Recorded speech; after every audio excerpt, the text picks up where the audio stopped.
Hello guys, মুই একটা আমার রাজবংশীর গান রিলস বানাইছিলুম। ভাত কাপড় দিবার না পাই ঢঙেরে ভাতার, আমার ঢঙেরে ভাতার।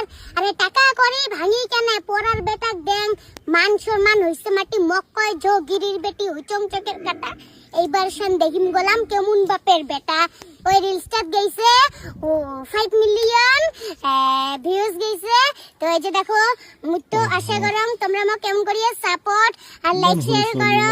এই যে দেখো, মুই আজি আইছং রোয়াগাড়ির গ্রামের চেংড়ি বস ধান তো গাড়া শেয়ার করিব সকলে ভিডিওটি যিমান পারে শেয়ার কৰি দিয়কচোন। এটি সাথে সাথে অল্প ইমান মাছ কম মারি বয়সৰ ছোৱালী এগৰাকী পাং ছোৱালী তেল তো মুখ্যমন্ত্ৰী অসমৰ মুখ্যমন্ত্ৰী টাটা কলত গাইস, লৈছে তোমরা মোর রিলস আৰু দেখি বৰ্তমান পাবেন কি কি পঢ়া রিলস শুনা বানাইলুম দায়িত্বটো এটি লৈছে আসি মুই। ছোৱালীজনী। তো টাটা। গতিকে বহুত